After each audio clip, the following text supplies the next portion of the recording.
So sometimes people ask, well, what's the difference between mindfulness and samadhi? Now, both are essential. And when the mind's in balance, you'll have both. And to understand the difference, you have to think of when the mind is more radically out of balance. So, for example, if you are very peaceful in meditation, but there's no or very little awareness, you could say there's samadhi happening, it's valid samadhi, but if it doesn't have clear awareness, if that mindfulness is not present, it's not right samadhi, sama samadhi. Right? So in that state of mind, you may be able to sit for long periods of time. It's relaxing. Time goes quickly. You're not asleep, but there's hardly any self-awareness, maybe no self-awareness, or maybe experiences like a dark state of peace. So you have to be careful of those states of mind because they're pleasant, but they're not very conducive to developing wisdom. And time goes quickly. You sit down to meditate and kind of go, Before you know it, the bell rings and think, oh, that was really, must have been a deep state of meditation. Also, it is conducive to falling asleep.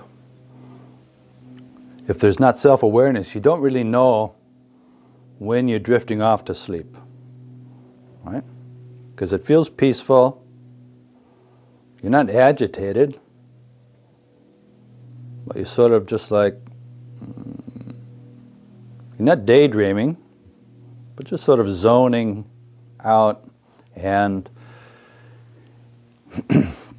if that becomes a habit, that will be an obstacle for developing wisdom.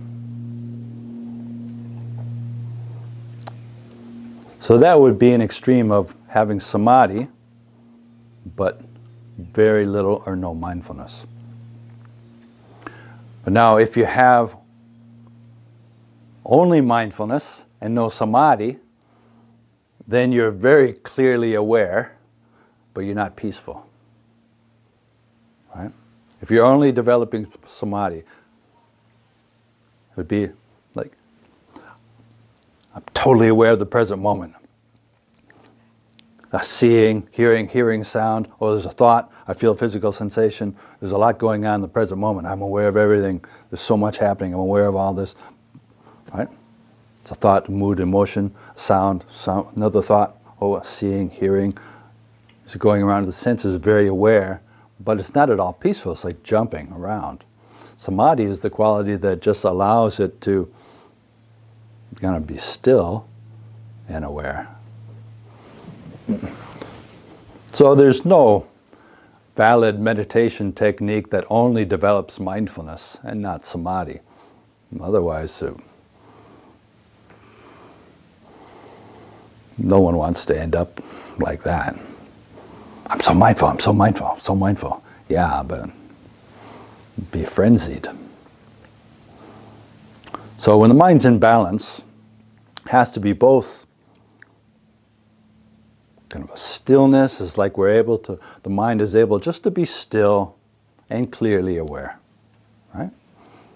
And if we have that sense of balance, then we just make it deeper and stronger and more continuous, and then you can be confident you're on the right path, going in the right direction. And if you do that, you will experience innumerable obstacles of various kinds.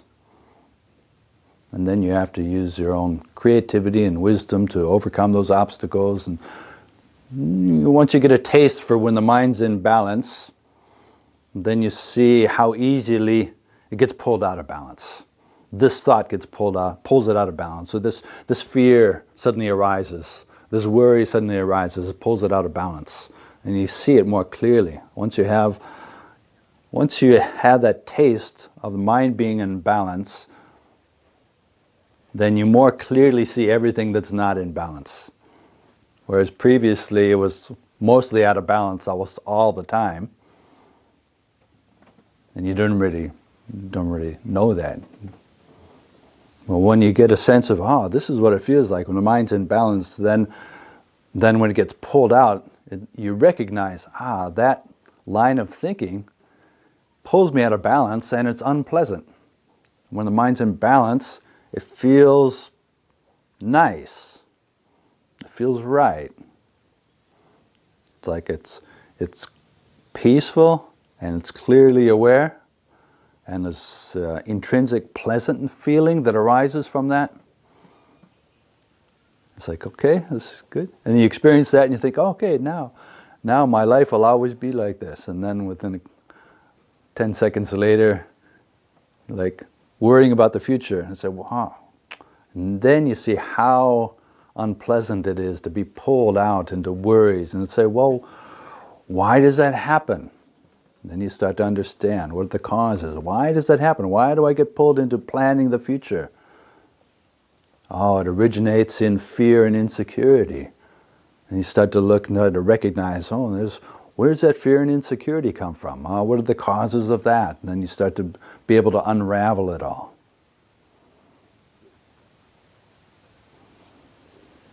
So this is the great benefit of meditation, is that it can give us a taste of the mind being in balance. And when you